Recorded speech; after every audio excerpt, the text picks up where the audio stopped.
He survived a cliff. He survived bullets. He survived 20 years of building an empire on blood and silence. But the moment that wheelchair rolled through her office door, Kang Do-jin, the most feared criminal boss in South Korea, felt something crack inside his chest that no surgeon could ever fix. Because sitting behind that desk was the only person he had spent 2 decades searching for. The girl who disappeared without a word. The girl he never stopped waiting for. And before Dr. Amara Okoye could even reach for his file, he said the 4 words that destroyed her composure completely. You broke your promise. If this story already has you hooked, hit that like button right now, drop your city in the comments below, and let me see just how far this story has traveled. Now settle in. This one is going to take everything from you. Asheb. The file came through at 6:47 in the morning. Amara had been awake since 4, which was not unusual. She ran on poor sleep and strong coffee, and the particular kind of discipline that develops in a person who has spent most of their life being the only one who looked like her in every room she entered. The rehabilitation unit at Sungdo Medical Center occupied the entire 14th floor, and at that hour the corridors were quiet enough that she could hear the hum of the elevator from 3 hallways away. She liked the early mornings for exactly that reason. No administrators, no staff meetings, no department heads stopping her in the hall to suggest, with their careful smiles, that perhaps her treatment protocols were somewhat unconventional for a Korean institution. She was reviewing discharge summaries when the new intake notification appeared on her screen. She almost missed it. Her eyes had been sliding across patient names for the better part of an hour, cross-referencing follow-up schedules with physical therapy availability, and she had developed the particular tunnel vision of someone running on 4 hours of sleep and institutional fatigue. But something made her stop. Not the name itself, not immediately.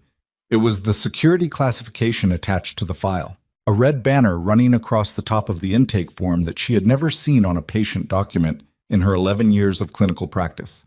It read, Restricted Access, Authorized Personnel Only, Security Protocol Level 4. She stared at that banner for a full 3 seconds before she read the name beneath it. Kang Do-jin. The coffee cup in her hand went still. She knew that name. The whole country knew that name, though most people who spoke it did so carefully, in lowered voices. The way you speak about a fire you are not entirely sure is extinguished. The tabloids called him the Ghost of Black Phoenix. The financial press referred to him obliquely as the chairman of a holding company whose actual business interests no journalist had ever successfully mapped. The police files, the ones that occasionally surfaced in leaked reports and were always promptly buried, described him as the operational head of the Black Phoenix Syndicate, the most sophisticated and ruthless criminal organization in the history of modern South Korea. None of it had ever been proven in court. None of it had ever needed to be. The name alone carried its own weight. What the tabloids did not know was that Amara had known that name long before it became synonymous with fear. She set the coffee cup down on her desk with the precision of someone managing an involuntary tremor in their hands. Then she opened the file. The medical summary was extensive. 6 weeks earlier, a vehicle belonging to a private security contractor had gone off a mountain highway on the outskirts of Gyeonggi Province under circumstances that the official police report described as a single-vehicle accident caused by driver error. The vehicle in question was an armored SUV with reinforced plating capable of withstanding small arms fire. It had not withstood a 200-meter drop. The driver had not survived. Kang Do-jin had, extracted from the wreckage by a private emergency response team before any government first responders arrived on scene. He had been stabilized at a private facility and transferred twice before the decision was made to bring him to Sungdo under the kind of arrangements that did not appear in standard hospital admissions paperwork. The injuries were severe. Compression fractures at T11 and T12. Contusion to the spinal cord. Significant edema at the site of impact. The primary physician's notes described bilateral lower limb paralysis with diminished sensation below the injury site. The prognosis section was the one Amara read twice, then a third time, with the focused attention she reserved for cases that sat at the boundary between possible and not. The cord was not severed. She had spent enough time staring at MRI images to understand what that meant and what it did not mean. It did not mean recovery was guaranteed. It did not mean recovery was likely without aggressive, precisely calibrated intervention. What it meant was that the door had not been closed all the way. There was still a gap, Narrow, difficult, demanding, but a gap nonetheless. Under any other circumstances, this would have been exactly the kind of case she lived for. She pushed back from her desk and stood at the window for a long time, watching the city begin to lighten below her. Seoul at dawn had a particular quality she had never been able to adequately describe to anyone who had not seen it. That moment when the darkness loses its conviction and the gray comes in not gently, but abruptly, like a decision being made.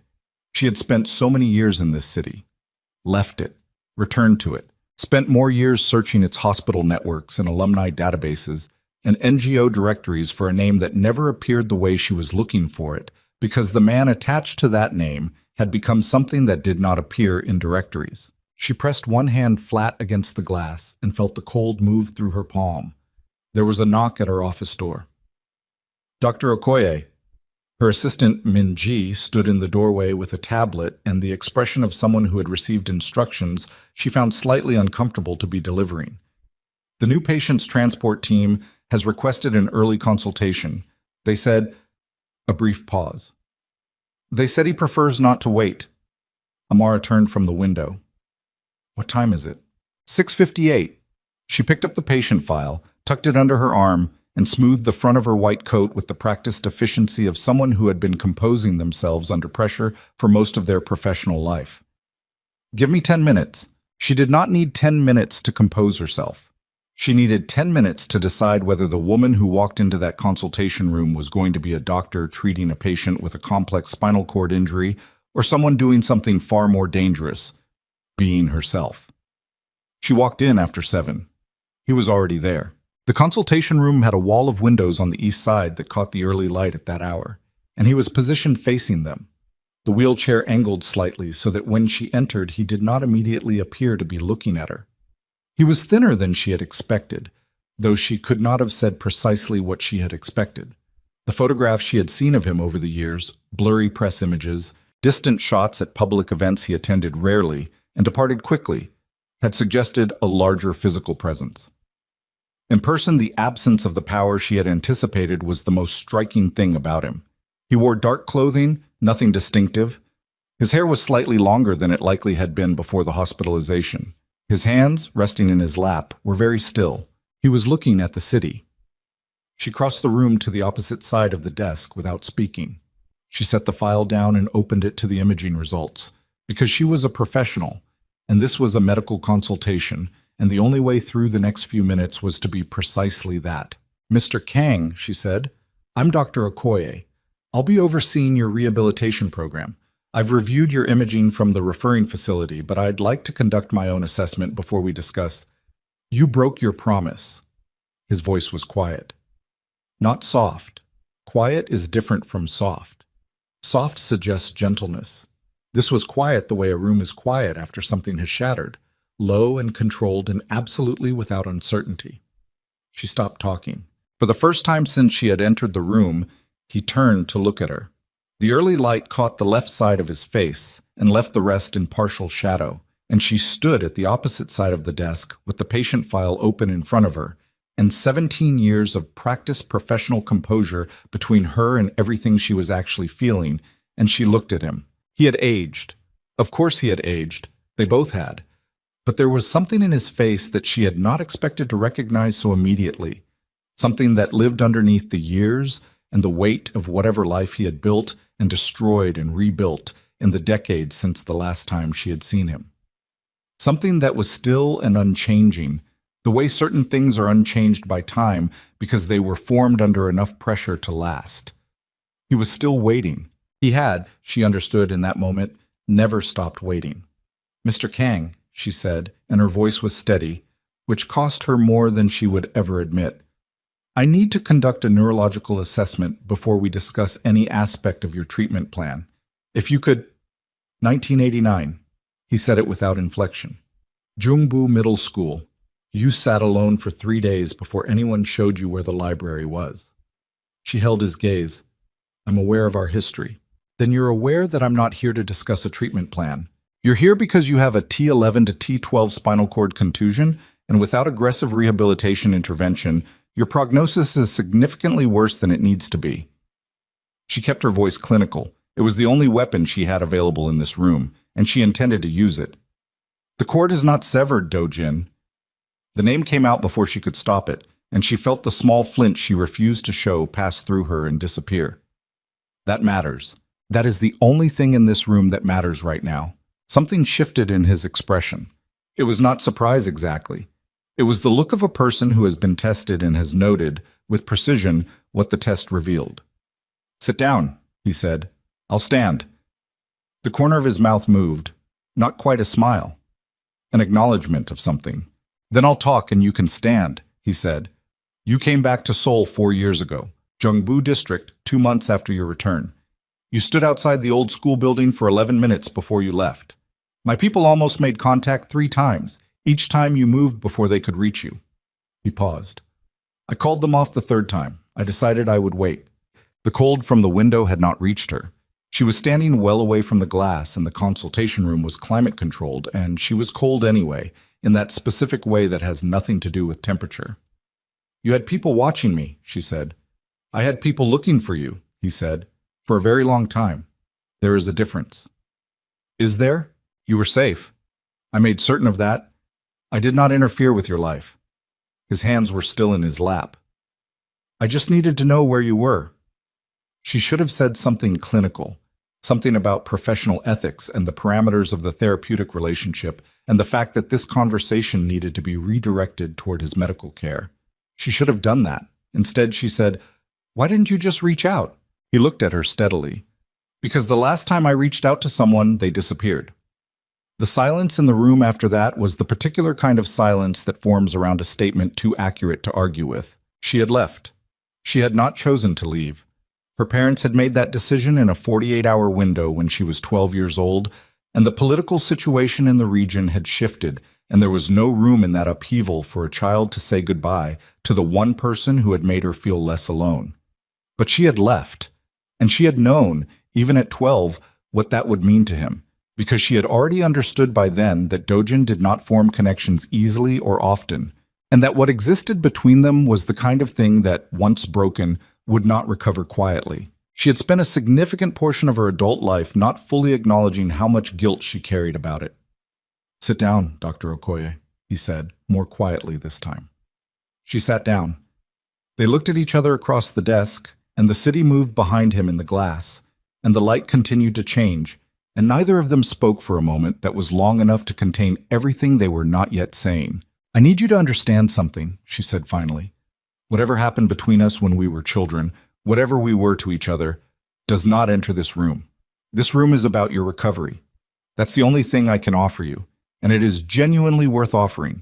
You have a real chance, but it requires that you trust the process, follow the protocol, and don't make my job harder than it already is." "Is my job making your job harder?"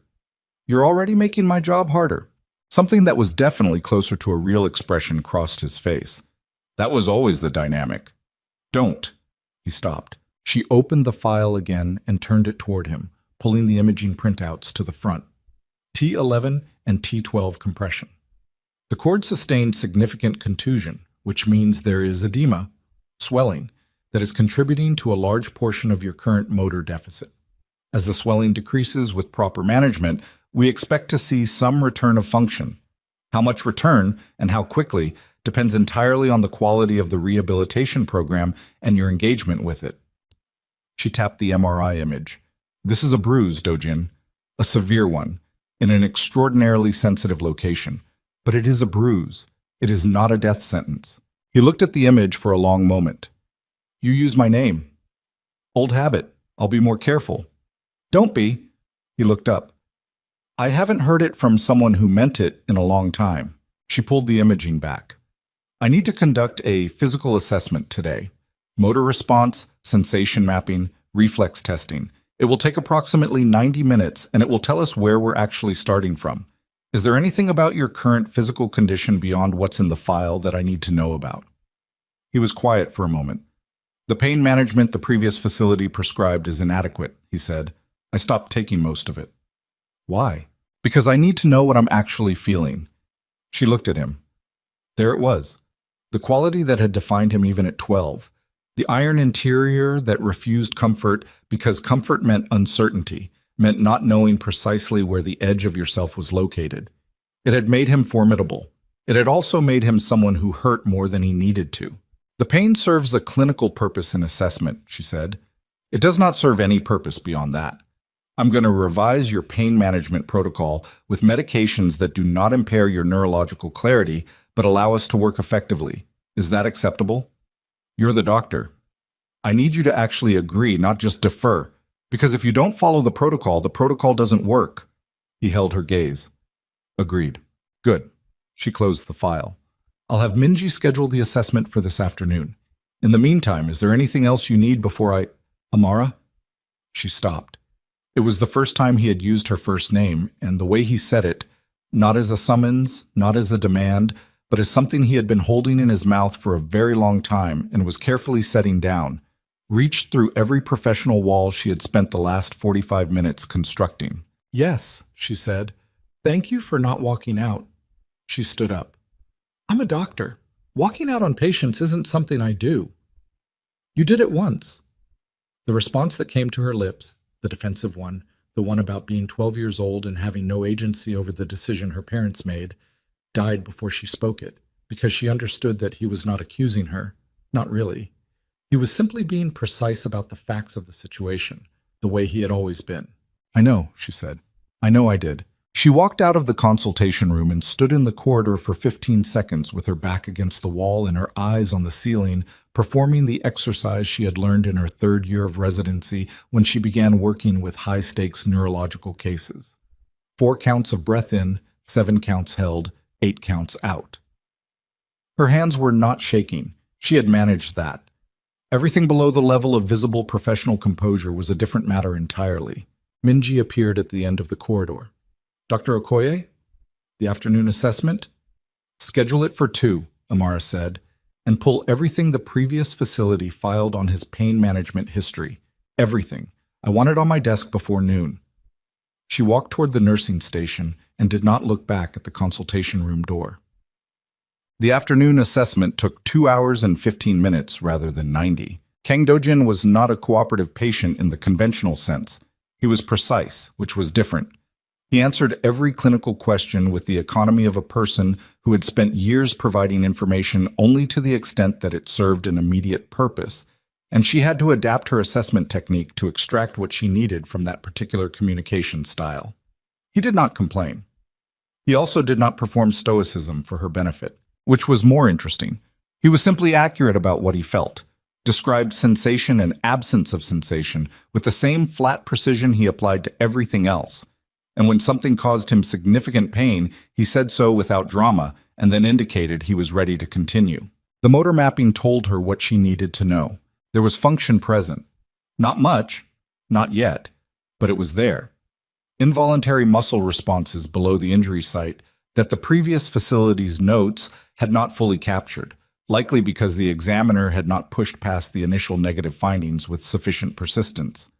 She noted each one carefully and said nothing to him at the time, because she had learned early in her career that premature optimism was its own form of clinical negligence. But she held the findings in her mind as she completed the assessment, and they created a shape there, so not a promise, but a possibility. When she finished, he sat in the wheelchair with the particular stillness that she was already beginning to recognize as his baseline state and waited while she made her final notations. Initial assessment is complete, she said. I'll have the full treatment plan drafted by tomorrow morning. We'll start with pool therapy and passive range of motion work. No parallel bars yet. I want the edema to decrease further before we... When do I walk? She looked up from her notes.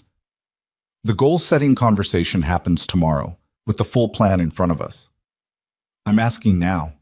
She set the pen down. Recovery from this type of injury is not linear. There is no fixed timeline I can give you with integrity. Give me an honest one. She looked at him for a moment. The light in the assessment room was flat and clinical, the kind of light that does not flatter anyone, and in it he looked tired in a way that had nothing to do with the current session. Tired in the way of a person who has been carrying something extraordinarily heavy for an extraordinarily long time. 6 months of consistent, demanding work, she said. Minimum.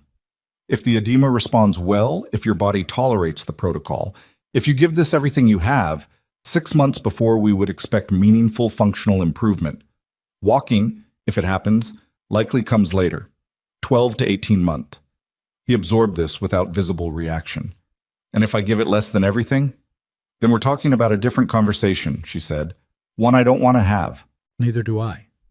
He turned the wheelchair slightly toward the window. I've been in rooms where people told me what I couldn't do my entire life. My father told me I was too soft to lead. My rivals told me I was too young to survive. The investigators who tried to build cases against me for 11 years told each other I was untouchable. A pause. None of them were right. This is different from all of those things, she said. Your spine is not an opponent you can outmaneuver. No, he agreed, but recovery is not only about the spine. She did not argue with that. It was, in fact, accurate. He had 6 bodyguards in the facility. She had not seen all of them on the first day, but by the end of the first week, she had mapped their positions the way she mapped everything. Through peripheral observation and pattern recognition, the skills she had developed as a child who was always the most visible person in any room and had learned to track threats from a young age. They were good. That was the honest assessment. Professional in a way that was visible only in the aggregate, the consistency of their positioning, the absence of any observable communication between them, the way the morning shift exchanged with the night shift without the slightest disruption in the surrounding environment. Whatever organization had trained these men understood that the most effective security was the kind that did not look like security. She did not ask about them.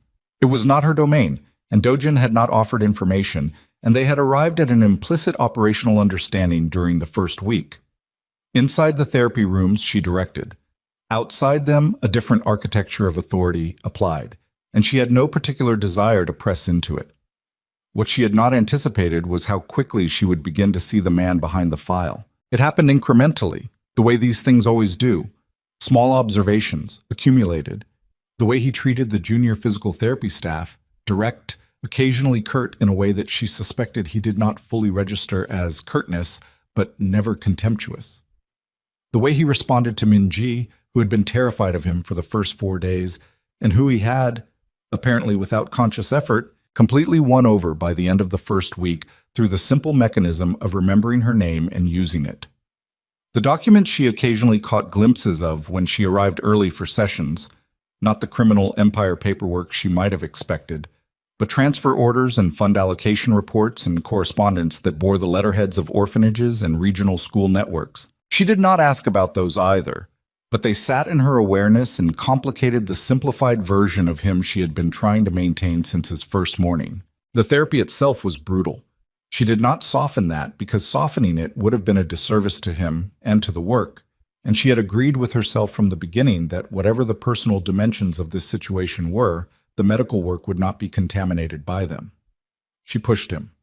He pushed back, not against her, but against the limitations themselves, attacking each session with the same blunt, uncompromising energy he appeared to direct at everything in his life. He never quit a set early. He never asked for a break she had not already built into the schedule.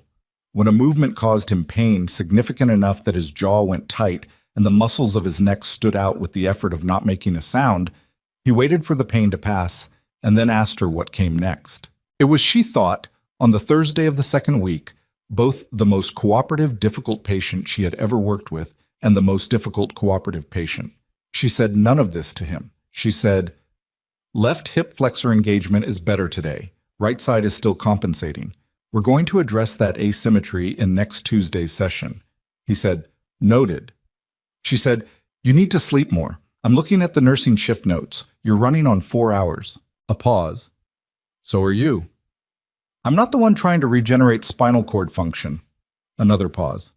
"Point taken. Out-down." The phone call came on the 18th day. She was in her office, late, reviewing the week's progress logs, when her personal phone buzzed with a number she did not recognize. She almost let it go to voicemail.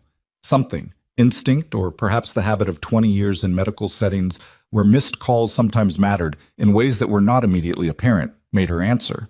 The voice on the other end was male, Korean, and carefully professional in the register of someone who had been trained to be precisely as threatening as they needed to be, and no more. "Dr. Okoye," it said, "you are currently treating a patient named Kang Do-jin. I'm contacting you as a professional courtesy to advise you that continuing this treatment may expose you to significant personal risk. The individuals responsible for Mr. Kang's current condition have not concluded their business with him. Your proximity to that business is not in your interest." She was very still for a moment. Then she said, "Who is this?" "Someone who is offering you a courtesy. Mr. Kang's enemies are patient, Dr. Okoye, and they are not selective about collateral damage." The line disconnected. She sat for a long moment with the phone in her hand, looking at the blank screen. Then she set it face down on her desk and pulled up Dojin's current session notes and stared at them without reading them. Collateral damage. She had heard that phrase used in clinical contexts when discussing the secondary trauma experienced by family members of patients with catastrophic injuries, when outlining the institutional fallout of medical errors. She had never had it applied to her as a threat. She should report it. There were protocols for this kind of thing. Hospital security. The police, theoretically, though the police dimension of any situation involving Kang Do-jin was complicated in ways she was not qualified to navigate. She should, at minimum, tell someone. She did not tell anyone that night. What she did was pull up the full background documentation that the hospital's legal team had provided when the security classification on his intake was explained to her. The risk assessment, the threat landscape summary, the institutional security measures in place. She read it with the same focused attention she gave to complex medical literature, extracting the information that was relevant to the question she was actually asking, which was not am I in danger, but rather what kind of danger, and from what direction. The summary was thorough enough to be useful and vague enough to be maddening.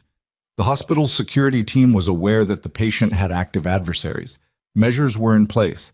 The identity and operational structure of those adversaries was not fully mapped. She thought about the phone call, the specific phrasing of it, the fact that it had come to her personal number, which was not listed anywhere in the hospital's public directories.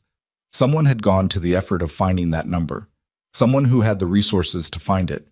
The same category of person who had resources to force an armored vehicle off a mountain highway. She closed the documentation and sat for another long moment in her quiet office. Then she picked up her personal phone and sent a single text to Minji.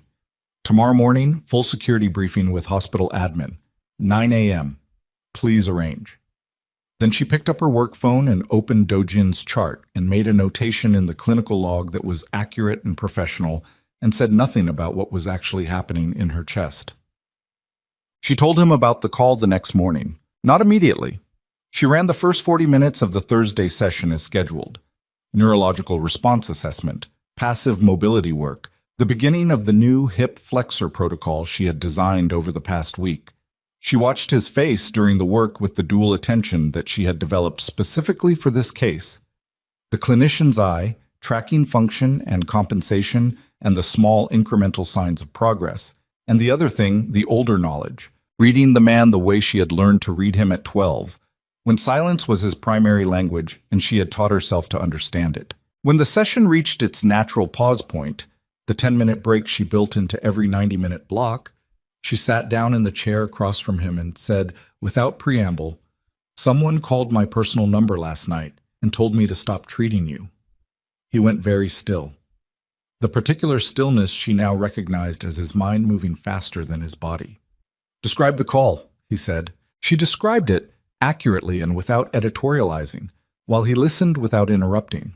When she finished, he was quiet for a moment. "You reported it to hospital administration. This morning, I have a security briefing at 9. "Good." He looked at her directly. "Dr. Okoye, I need to ask you something." "Ask?" "Do you want to transfer my care?" She looked back at him. The question was flat and clean, and she could see the effort it cost him to ask it that way. To make it a real question rather than the statement his instincts wanted it to be, which was something closer to, "You should transfer my care." She could see him holding that preference back and leaving the choice genuinely open, and it was the most revealing thing he had done in 3 weeks. "No," she said. He held her gaze. "You understand what I'm telling you when I say the people who made that call are not making idle threats." "I understood that before you told me. And you're staying." "I'm staying." She stood up and picked up the chart. "Are you ready to continue the session?" A long moment. Something moved through his expression that she could not entirely name, something that was not gratitude exactly, though it contained elements of it. Something older than gratitude, something that had been waiting in him for a long time to have somewhere to rest. "Yes," he said. "I'm ready." They worked for another 50 minutes without addressing any of it again, and the work was the best session they'd had yet, and she noted the progress in the log that evening with the precision of a clinician and the knowledge, running underneath it, that something had shifted today in a way that could not be shifted back.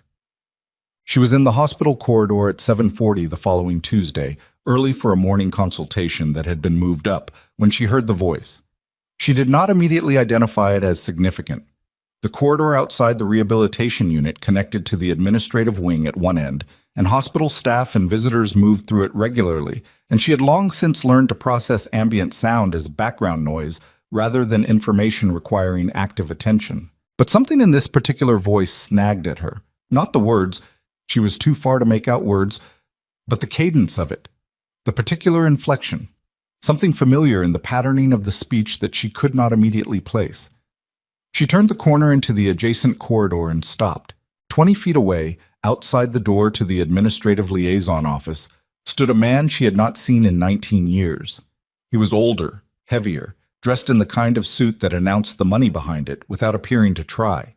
He was speaking with one of the hospital's administrative liaison officers, and he was using the voice of someone accustomed to being listened to, and his back was partially toward her so that she was looking at the side of his face. Enough to recognize the jaw, the particular angle of the nose, the expensive haircut doing its work on features that had been arrogant at 14 and had simply grown into the authority that arrogance, with sufficient resources, eventually becomes. Hanseok Tae. She had a single second in which the recognition landed and the implications assembled themselves in her mind, not as a slow analytical process, but as a sudden and complete understanding of multiple things simultaneously. The phone call. The threat assessment summary's reference to adversaries whose identity and operational structure was not fully mapped. The timing of his appearance here, at this facility, outside the administrative offices, at a time when she was due at a consultation that had been moved up without her having requested the change. He had not seen her yet. She took a step back, around the corner, and stood with her back to the wall with her heart moving at a pace she noted as clinically significant and her mind already running 3 steps ahead, which was where her mind went under pressure, forward, not back, already calculating what this meant and what needed to happen next. Han Seok-tae was standing outside the administrative offices of the hospital where Kang Do-jin was a patient. Han Seok-tae, whose family's destruction 19 years ago had been directly connected to the Kang family's decision to sever their business relationship. Han Seok-tae, who had been humiliated in front of an entire school by a 12-year-old dojin in a confrontation that had been, she understood this now with an adult's clarity that a 12-year-old could not have possessed, the first visible crack in a hatred that had apparently spent 2 decades calcifying into something with the patience and the resources to force an armored car off a mountain. She moved, not toward the stairwell and not toward her consultation. She moved toward the rehabilitation unit, and she did not slow down, and she did not look back. And by the time she reached the unit door, her phone was already in her hand, and she was pulling up a contact number she had been given at the security briefing 3 days ago and told to use if she observed anything that concerned her about patient safety. She pressed call as she pushed through the unit door. The phone rang twice. And from somewhere inside the rehabilitation unit, she heard a sound she had not heard before in this building. A sound that every instinct she possessed, clinical and otherwise, identified immediately and correctly. The sound of something going wrong. But the sound was not loud. That was the first thing Amara registered, and it was the wrong detail to register, but her brain seized on it anyway, the way the mind grabs at something concrete when everything else is dissolving into urgency. It was not the sound of gunfire, which she had never heard in person, but had a clinical approximation of from trauma patient intake descriptions. It was lower than that, more structural. The sound of something heavy impacting a hard surface, followed immediately by voices raised in a pattern that was unmistakably confrontational. She was already through the unit door.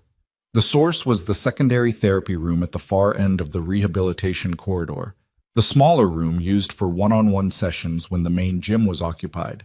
She covered the distance in 8 seconds, which she knew because she was counting her steps the way she always counted when she needed her mind to stay functional under adrenaline, and she pushed open the door and took in the room in a single sweep. Dojin was in the wheelchair at the center of the room. One of his security personnel, the tall one she had privately identified as the team leader based on the deference the others showed him, was on the floor 3 feet away, having clearly just been put there. Not unconscious. Conscious, in fact, and already moving to get up with the particular controlled urgency of a man who has been trained to recover from being knocked down. The equipment rack along the east wall had been partially displaced, which explained the structural impact sound. Standing between the door and Dojin's wheelchair were two men she had never seen before in the facility. They were wearing hospital visitor badges. That detail lodged in her mind with the sharp clarity of something important. They had gotten that far, past reception, past the unit entrance, which meant someone had either failed or been compromised, and neither option was good. Dojin saw her in the doorway. "Get out," he said. Not to the two men, to her. She did not get out. "Security is on the way," she said, to the room in general, while her thumb confirmed the active call on her phone, and she kept the device pressed to her side. One of the two men glanced at her. He was in his 40s, unremarkable in appearance, the kind of face that was designed to be forgotten.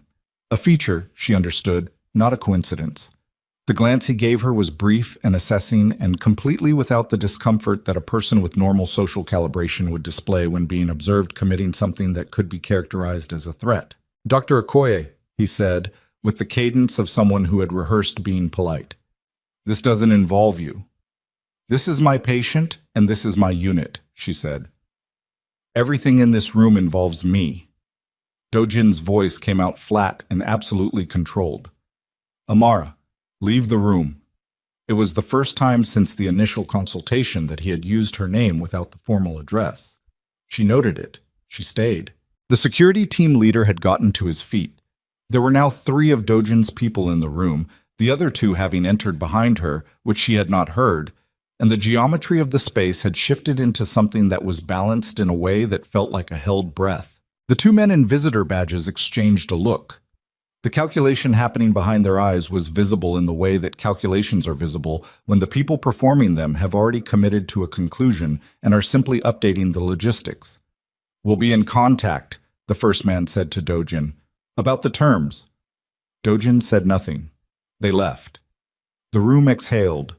Amara stayed exactly where she was until she heard the security personnel on her phone confirm they were in the unit, and then she ended the call and looked at Dojin and said, with the particular precision of someone managing a very significant amount of controlled anger, "Tell me what just happened." He was looking at the door they had exited through. The line of his jaw was hard, and his hands were in his lap, and he was doing the thing she had observed before, going still while his mind moved rapidly behind a surface that gave nothing away. "A conversation," he said. "That is not a sufficient answer." "It's the answer I have right now." "Dojin." She moved into the room properly, letting the door swing shut behind her. "2 men I have never seen in this facility just walked into a secured therapy room and put one of your security staff on the floor. And before that, I saw Han Seok-tae standing outside our administrative offices. If you want me to continue being your physician, you need to tell me what is happening in this building." The stillness broke, not dramatically. It was not a visible rupture, not raised voices or sudden movement. It was more like a pressure change. The quality of the air in the room shifted and she felt him arrive at a decision, the way she could sometimes feel a patient arrive at acceptance of a difficult diagnosis. Not through any single observable indicator, but through some aggregate of small physical signals that the clinical eye learns to read. He looked at her. "Seok-tae," he said, "has been coordinating with the syndicate responsible for the highway attack for approximately 8 months. The men who were just in this room were his representatives. They wanted to discuss what they're calling a negotiated transition." Meaning what? Meaning they want the Black Phoenix organization's financial infrastructure and they want me to sign it over in exchange for my continued existence. She absorbed this. And the alternative to signing is the same outcome, achieved differently. She was quiet for a moment. Outside the therapy room, she could hear the security team moving through the corridor, the quiet efficiency of a response that had arrived 30 seconds too late to prevent the intrusion, but was doing the work of securing the environment now.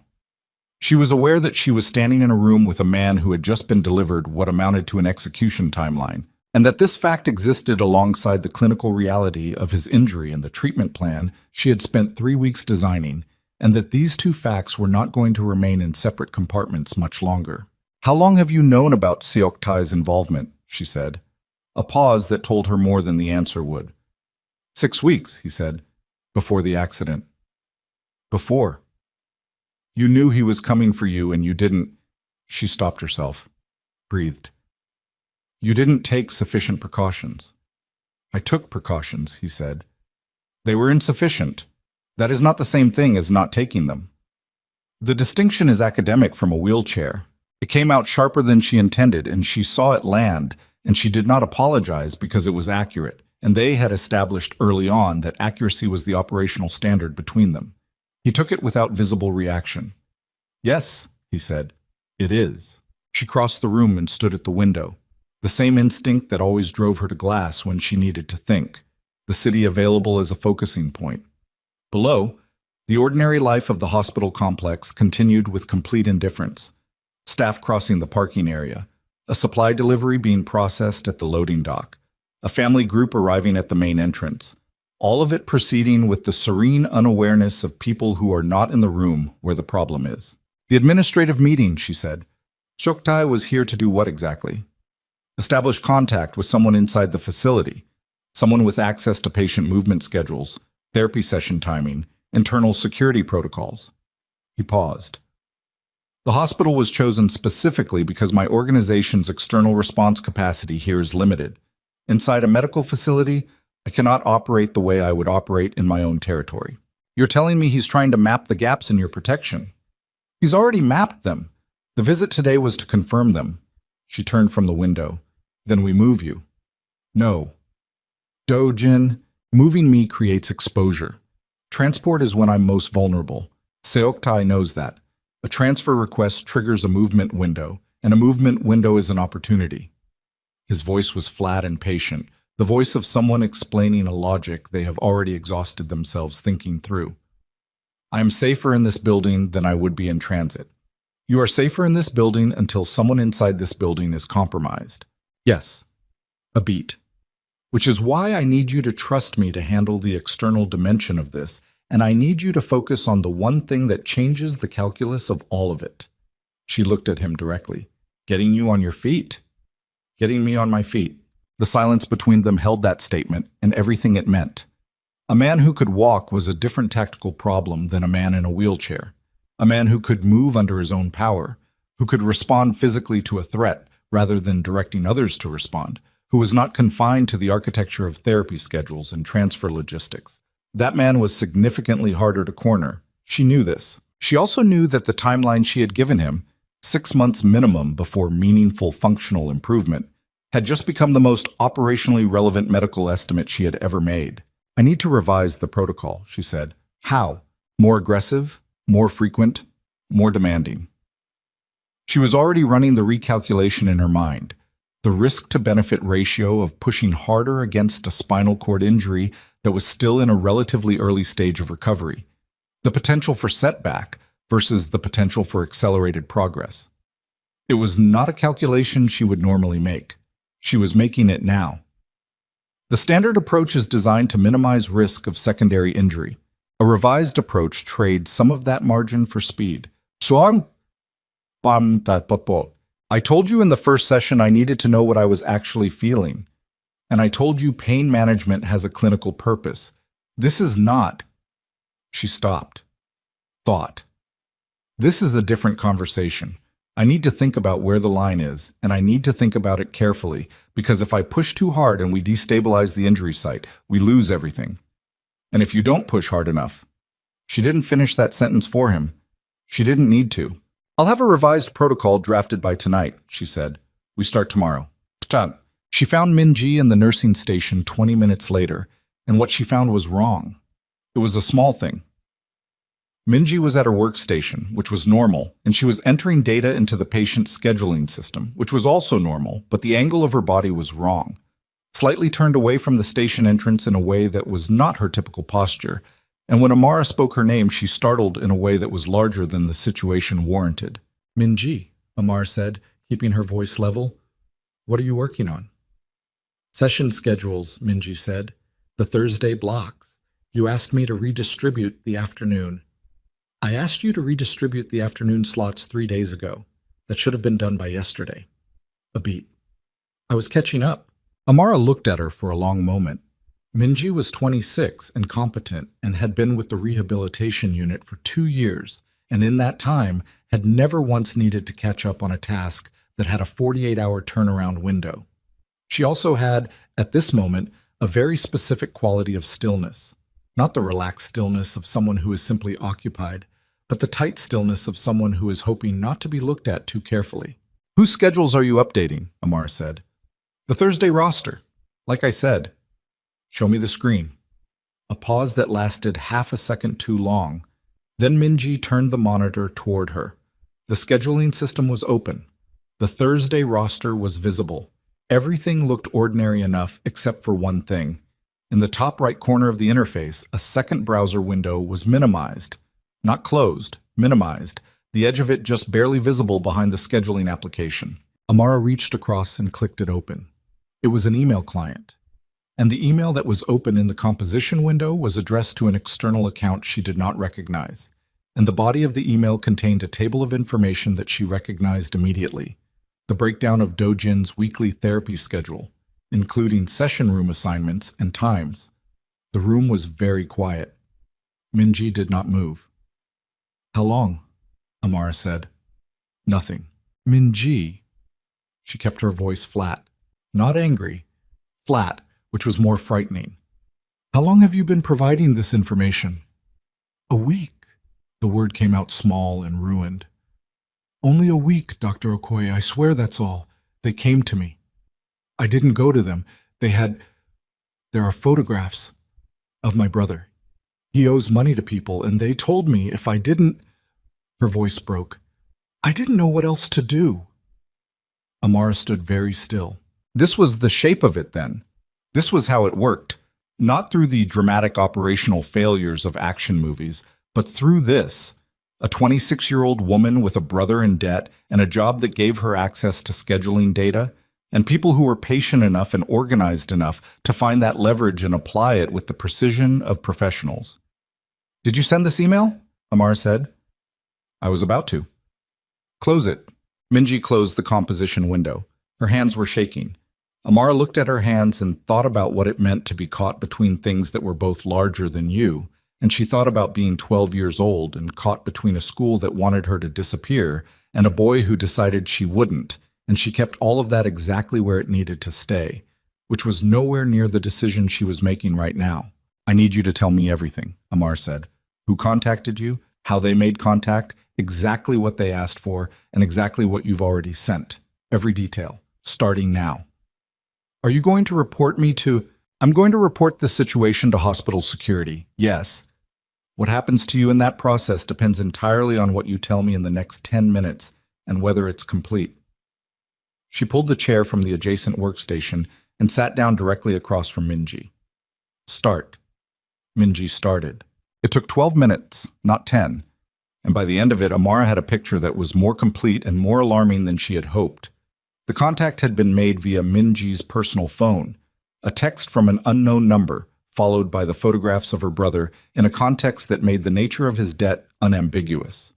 The requests had been incremental.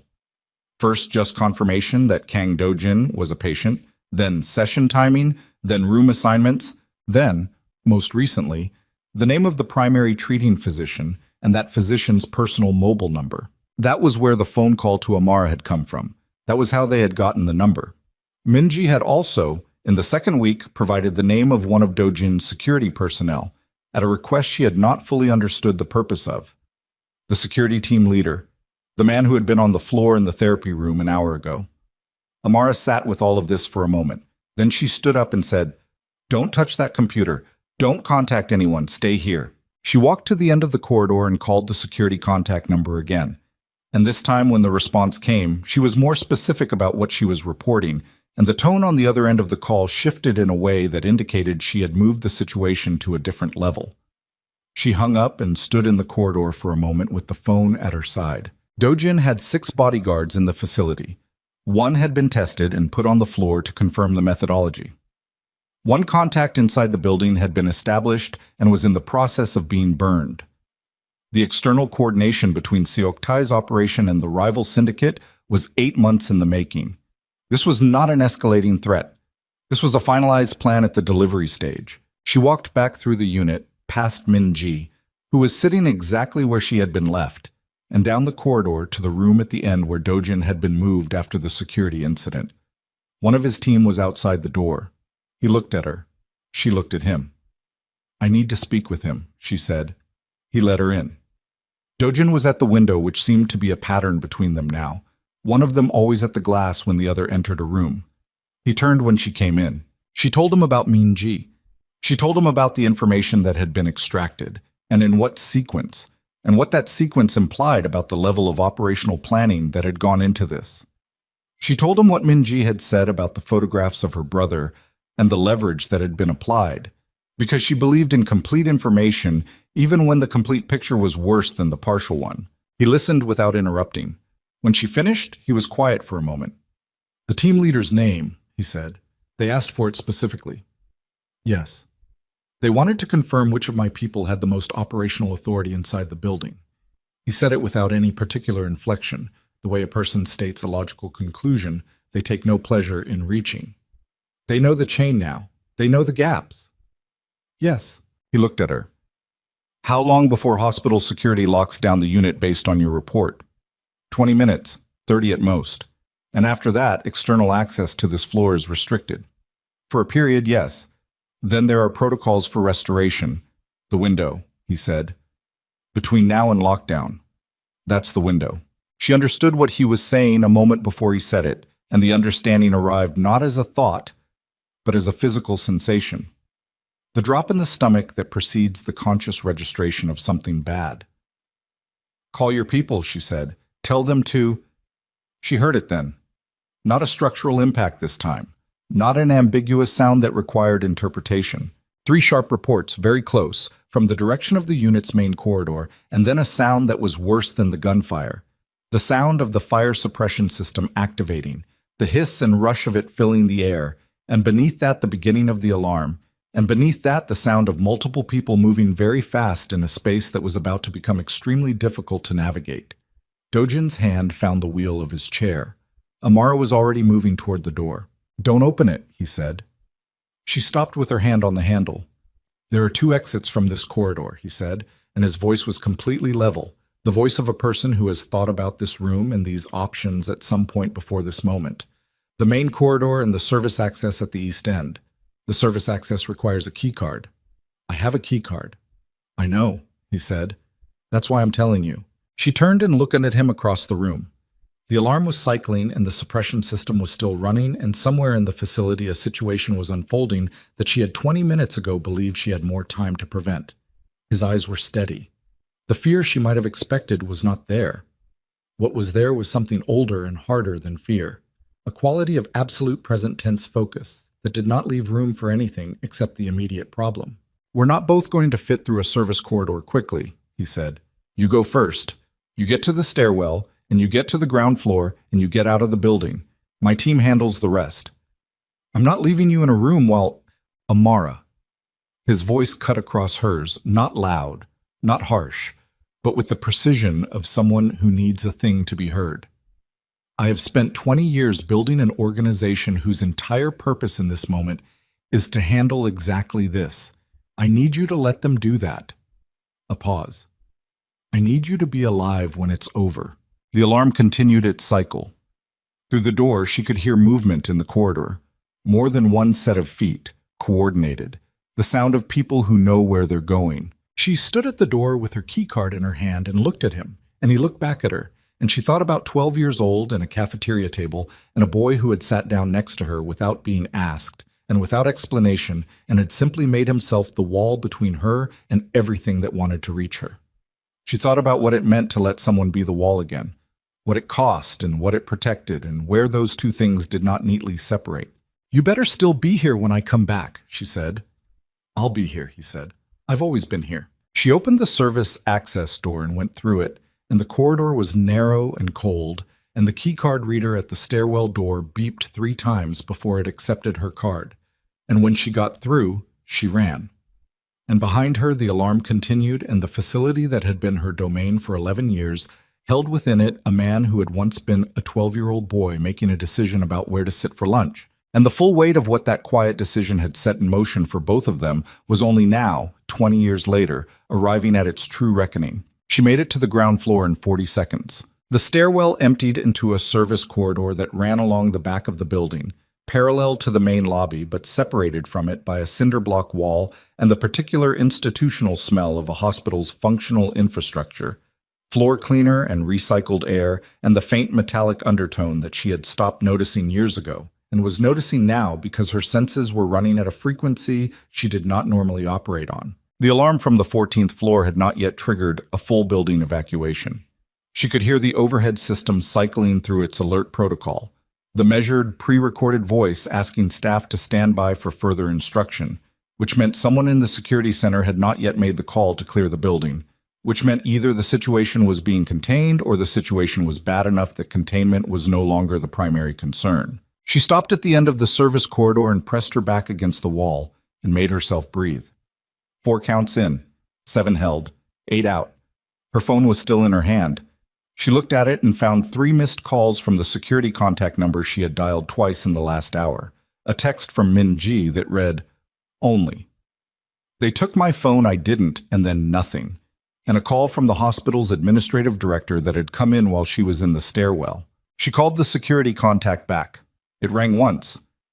"Dr. Okoye, where are you?" "Service corridor, ground floor, east side. What is happening on 14? "We have an active security incident. We are asking all non-essential personnel to... I am the primary treating physician for the patient at the center of this incident. I am not non-essential. Tell me what is happening on 14. A pause. The pause of someone checking their authority against her insistence and arriving at a conclusion she had calculated they would arrive at. 3 individuals entered the unit through the main corridor approximately 8 minutes ago. They are contained to the therapy wing. Mr. Kang's security personnel are responding. We have officers en route from the ground floor." "Is he?" "Mr. Kang has not been reached directly. We are in contact with his team." "Not reached directly." She translated this. They did not know. His team was responding and the hospital's security was responding, and nobody had eyes on the room where she had left him. "I'm coming back up," she said. "Dr. Okoye, that is not..." She ended the call and turned back to the stairwell door. A hand closed around her arm from behind. She spun, and the reflex that took over was not professional. It was the reflex of a woman who had grown up in unfamiliar places and had learned early that the most dangerous moment is the one you don't hear coming. She twisted hard and got her arm partially free and had her back against the wall before the person who had grabbed her got a word out. Han Seok-tae held his hands up, open palms. The gesture of a man demonstrating restraint in a way that made the restraint feel like a threat. "Dr. Okoye," he said, "please." He was alone. That was the first assessment. The corridor was empty behind him, and she could not see anyone at the far end, and the door to the stairwell was shut. He had come from the direction of the main lobby, which meant he had been inside the building during lockdown, which meant he had either anticipated this moment or had been directed here. "Don't touch me," she said. "I won't." He lowered his hands slowly. Up close, the years were visible on him in a way they had not been from 20 feet away in the corridor that morning. He was 51, which she knew because she knew his age the way she knew Dojin's age, the arithmetic of a shared childhood refusing to be forgotten. The money was visible in everything. The suit, the watch, the particular grooming of a man who has had access to the best of everything for long enough that it has stopped being remarkable. But underneath it, the face was the same face. Older, heavier. But the same face that had looked at a 12-year-old girl in a school hallway with the casual contempt of someone who has never been told that other people are real. "You need to hear something," he said. "Before this goes further. I need to get back to my patient." "Your patient?" His voice shifted slightly on the word, not quite a sneer, but the shape of one, the ghost of the thing. "Is that what you think he is?" "What I think is not your concern. Move." "He's using you." Seok-tae said it without emphasis, which was worse than if he had said it with anger. "He's been using you since the moment he found out you were in Seoul, since before that. The position at Songdo. Do you think that was coincidence? She was still. What are you talking about? Your appointment. Chief of Rehabilitation at Songdo Medical Center. He watched her face. The hospital's board of directors approved a new position 4 months before you applied, a position that had not been budgeted and was not on the institutional development plan. The funding came through a medical philanthropy foundation. A pause. Would you like to know who funds that foundation? The corridor was very quiet around them. You're lying, she said. I'm not.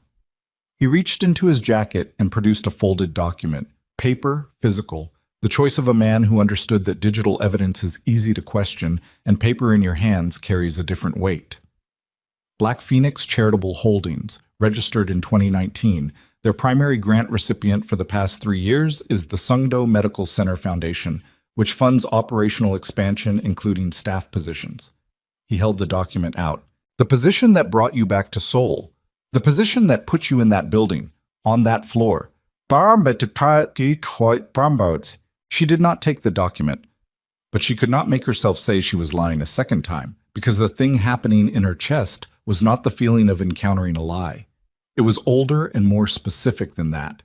It was the feeling she had learned to recognize over years of working with patients who received information that restructured everything they thought they knew. That particular quality of the world refusing to hold its previous shape. Why would he do that, she said, and hated that she had said it, because asking why was the same as accepting the premise. Because he wanted you back, Suktai said simply. Because Kang Dojin has wanted you back since you were 12 years old and left. And when he found out you were practicing medicine in London, he spent 2 years engineering a situation that would bring you to Seoul without you knowing he was involved. Because the one thing that man cannot do, the one thing in 20 years of doing everything else, is simply ask for what he wants. She took the document. She unfolded it and read it in the flat corridor light. And the corporate registry information was there, and the grant records were there, and the dates were there. And she was a person who had spent her career learning to read medical documentation with absolute precision. And that precision was working against her now because the document was clear and internally consistent and structured like something true. The position at Songdo had been announced 8 months before she applied. She had applied because the salary and the clinical scope were exactly suited to what she had been building toward. And the timing had felt, in the way that good timing always feels, like something she had earned. She had not questioned it. Why would she have questioned it? People did not generally question good timing. That was what made it effective. He engineered this, she said, every part of it. The accident. Her mind was moving faster than her mouth now, assembling and discarding. The accident happened after I was already at Songdo. The accident, Seoktae said, is where the story gets more complicated. She looked up from the document. The highway attack was real, he said. My associates were responsible for it. Yes, I won't lie to you about that because you're going to find out regardless, and I need you to hear the full picture from me. But the attack was a response. Dojin had been running a campaign for 18 months to dismantle every organization adjacent to mine. Financial strangulation, supply chain interference. 3 of my business partners faced criminal investigations that were sourced from evidence that did not come from the police. He paused. It came from the Black Phoenix Syndicate. He was destroying me slowly, Dr. Okoye, while you were in that building working on his rehabilitation. You tried to kill him. I tried to stop him. He said it like a man who had rehearsed this sentence and found it still did not sit comfortably. There is a difference. There isn't. She folded the document. Whatever he did to you, whatever history exists between your families, you put him in a wheelchair. You put him in my care. And now you're standing here telling me the circumstances of my employment were arranged by him, which, even if it's true, is a different conversation from the one that involves armed men on the 14th floor of my hospital. I'm trying to give you a reason to walk away, he said, a legitimate one that has nothing to do with threats. And those men upstairs. A negotiation that got out of hand. Someone fired a weapon. A pause. That was not sanctioned. I need you to understand something, she said, and her voice had gone to a place she did not use very often. Not the clinical register, not the professional composure, but the thing underneath both of those, the voice of a woman who has been accommodating other people's versions of her life for long enough that the accommodation has reached its limit. Whether he arranged that job or not, that has nothing to do with whether he is my patient. He is my patient. He has a spinal cord injury. And the only thing that is going to happen next is that I am going back upstairs and I am going to make sure he is physically safe. And after that, everything else you have told me tonight, I will deal with. Seok-tae looked at her for a long moment. You're going to go back to him, he said, even knowing what he did. I'm going to go back to my patient, she said, because that is what I am. Whatever he did or didn't do to get me to Seoul, he cannot force me to be a physician. That part was mine. That has always been mine. She pushed past him and went back through the stairwell door. The 14th floor was chaos managed into a semblance of order. She came out of the stairwell into a corridor that had the particular quality of a space where something violent had recently concluded. The residue of it in the displaced furniture and the smell of the suppression system's discharge and the specific way the hospital staff who remained were moving, careful and wide-eyed, giving wide berth to the areas where Dojin's security personnel were standing. One of those personnel intercepted her before she reached the therapy wing. Young, compact, a face she recognized from the facility's background briefing as belonging to someone 2 levels below the team leader in the organizational structure. Dr. Okoye, he said, Mr. Kang asked for you. Where is he? Main therapy room. She walked past him. The main therapy room had a long wall of windows on the south side, and the early evening light was coming in flat and gray. And in that light, she could see 3 things simultaneously. The evidence of what had happened here, which was significant. The 2 members of Dojin's security team who were standing at the room's perimeter with the closed-off expressions of men doing the work of not showing what they felt. And Dojin himself, at the center of the room, in the wheelchair, with a cut above his left eyebrow that had been roughly dressed with gauze, and a stillness about him that was different from the stillness she was accustomed to. This stillness had something underneath it. She crossed the room and reached for his face automatically, the physician's response, tilting his chin toward the light to examine the wound properly. He let her do it. The cut was shallow, but head wounds bled disproportionately, and the gauze was doing its work. This needs proper closure, she said. I need Amara. His voice was quiet under her hands. She pulled back slightly, looked at him. You went downstairs, he said. You told me to. You came back. I told you I would. Something in his face shifted. Not the diplomatic stillness, not the controlled presentation he maintained for the world. Something beneath that layer, something she had seen once before, on a day in a school courtyard, when a 14-year-old boy had stood over the person who had pushed her to the ground and looked at his own hands with the expression of someone discovering something about themselves they did not entirely know how to hold. Seok-tae was downstairs, she said. He went still in a different way. He was waiting for me, she said. In the service corridor, he gave me documentation. She watched his face. About the Sungdo position, about Black Phoenix Charitable Holdings, about how the job I applied for came to exist. The silence in the room was complete. His security personnel were at the perimeter, and for all practical purposes, they were alone in the center of it, and the gray evening light lay across the space between them, and he did not look away from her, and he did not speak, which was, she had learned, its own kind of answer. Is it true? She said. A moment. Yes. One word, flat and undefended. He did not follow it with explanation, did not add context or qualification, did not do any of the things that people do when they are trying to manage how a truth lands. He simply said it and let it stand. She sat down on the edge of the therapy bench across from him, because her legs had decided without consulting her that standing was no longer the right choice. She sat and looked at the floor for a moment, and let the information settle into the architecture of what she knew, fitting itself into the spaces between things she had not questioned because good timing does not make you suspicious. And she had not wanted to be suspicious, and that was its own confession. You built a job, she said. For me. In the right hospital, with the right scope. You built it 4 months before I applied, so it would look like it had been there waiting. Yes. And then you arranged to become my patient. A pause. No. His voice changed slightly. The accident was not arranged. That part, Seoktai told you correctly. His people were responsible. I did not engineer being in a wheelchair. The flatness in his voice had something underneath it that was not quite pain and not quite anger, but occupied the territory between them. But you knew I was at Songdo, she said. When they brought you in, you knew.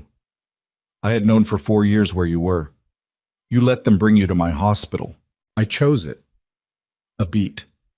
Out of every facility that could have handled my care, I chose it. Yes. She looked at him.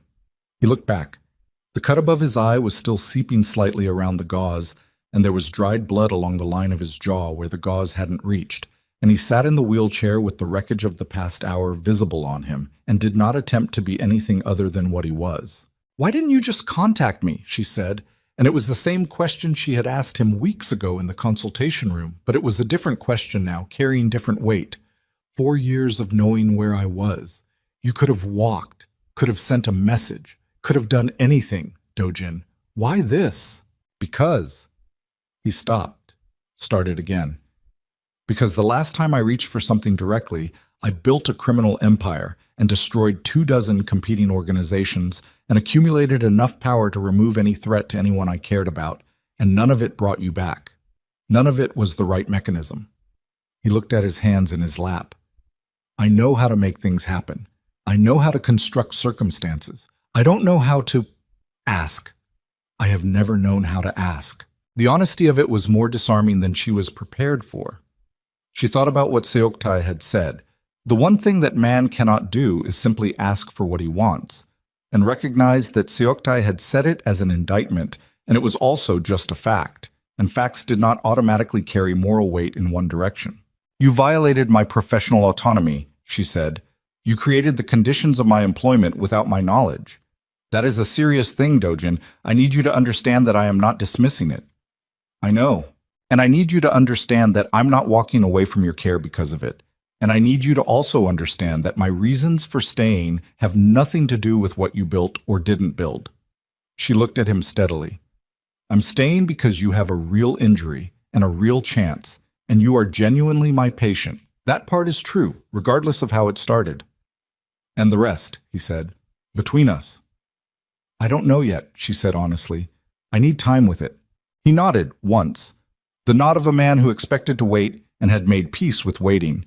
She stood up and came to him and gently pulled the edge of the gauze back to examine the cut properly. His eyes tracked up to her face. From this close, she could see the exhaustion in him, not the physical exhaustion of the session that had preceded the attack, but the other kind. The kind that comes from years of holding too much in a body that was never designed to hold it alone. This needs 2 sutures, she said. Maybe 3. I'm going to get the kit. Amara. She paused. I'm sorry, he said. For the job. For all of it. I know I should have done it differently. I knew it then. I did it anyway. She looked at him for a moment. I know, she said. I know you did. She went to get the suture kit, and in the corridor she passed the 2 security personnel who did not meet her eyes. And she passed the area where the suppression discharge had left a white residue on the floor. And she thought about a man who had learned love entirely as logistics, as construction and protection, and the engineering of circumstances. Because no one had ever taught him the simpler form of it. And she thought about what it meant to know that and still be angry about it. And she let herself be both things simultaneously, because that was the honest version of where she was. She was almost at the supply room when her phone buzzed. She looked at the screen. It was a text from a number she did not recognize. A different number from the original threat call, different from Minji's compromised device. The text contained 4 words and an image file. The 4 words were, check your hospital email. She opened the email application with a feeling in her hands she recognized as the preliminary state of something she was about to not want to know. The email had been sent to her professional address from an anonymous routing service. The subject line was blank. The body contained a single attachment, a video file, hospital security camera footage by the resolution and timestamp format, dated 6 weeks ago, 2 days before Kang Do-jin had been admitted to Sungdo Medical Center. The footage showed the hospital's main server room. And in the server room, visible for 11 seconds before the camera angle shifted, was a man she recognized. Not Seok Tai. Not anyone from the rival syndicate. It was Director Lim Byung-chul, the head of the hospital's medical board. The man who had approved her appointment. The man who had, in her first week at Sungdo, shaken her hand and told her that her reputation in the field had preceded her and that the institution was fortunate to have her. In the footage, he was accessing a terminal that, based on the server room layout she had been shown during her facility orientation, housed the patient intake database. He was entering data. She watched the 11 seconds 3 times. Then she stood very still in the corridor with the phone in her hand and understood that the shape of what was happening here was larger than she had mapped it, and that the directions from which danger could arrive were more numerous than she had accounted for, and that somewhere in this building, a man who trusted her was sitting with sutures he needed while the ground shifted under everything she thought she understood about how he had come to be here. The supply room door was 5 feet away. She reached it and pushed through it and stood inside it in the dark for a moment with her hand over her mouth, containing the thing that wanted to come out. And then she turned on the light and found the suture kit on the 3rd shelf and picked it up and walked back down the corridor.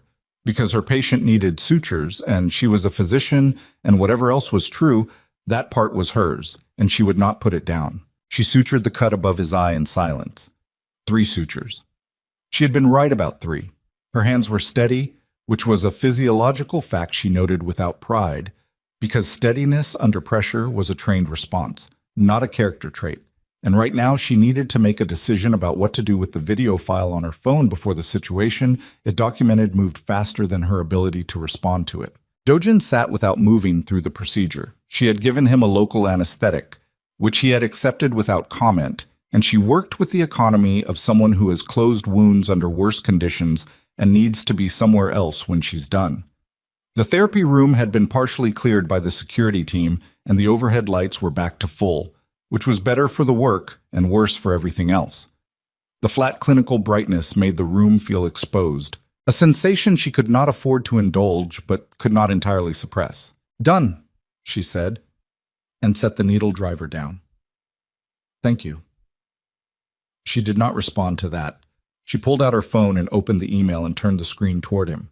He watched the 11-second footage without visible reaction, which she had expected, but the quality of his stillness changed in a way she had learned to read, a slight increase in density, as though his attention had concentrated itself to a finer point.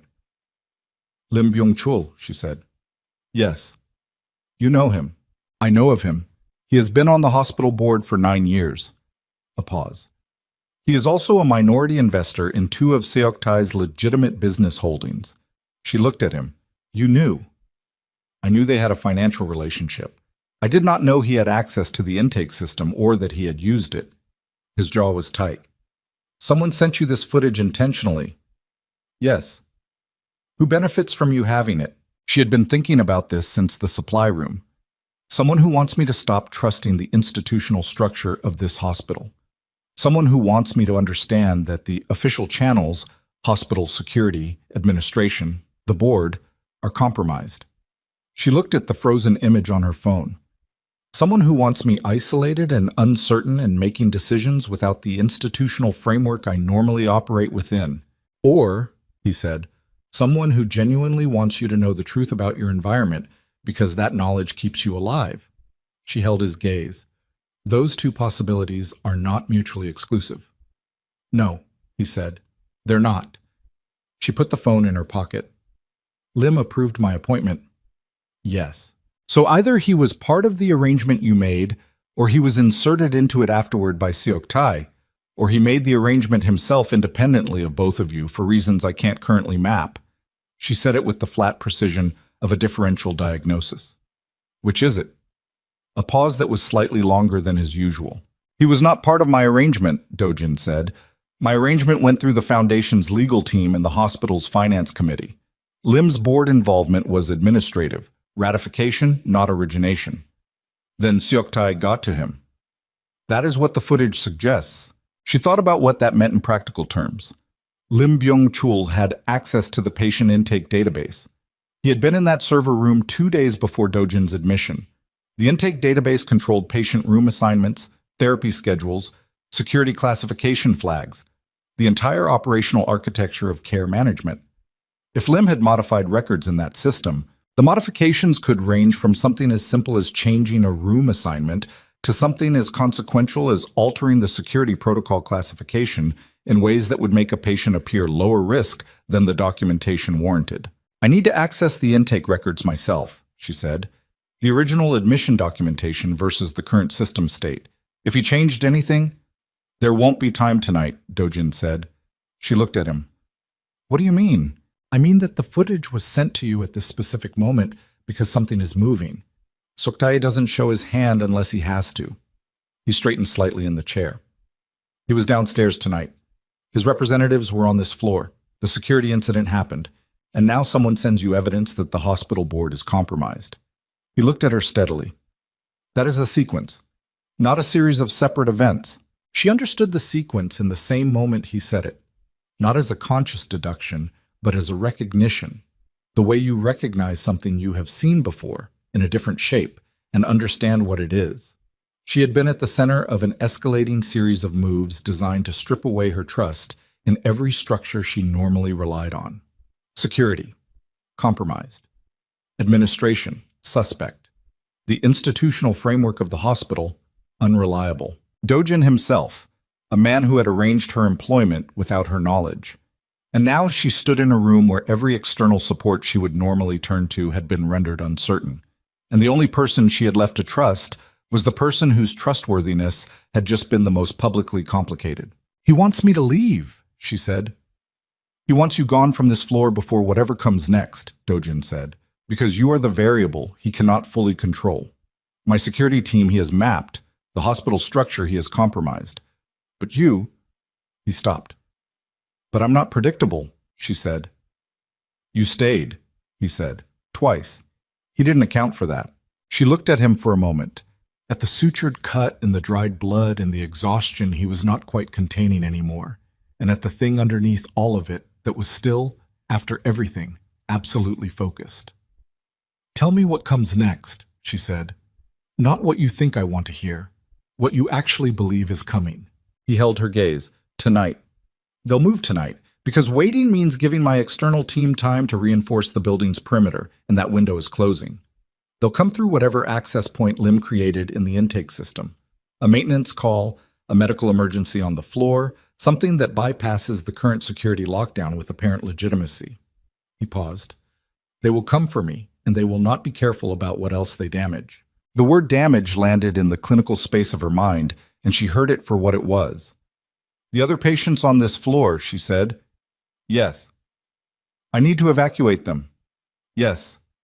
"Dojin—" "I know what I'm asking," he said. "Get them out. That's the priority.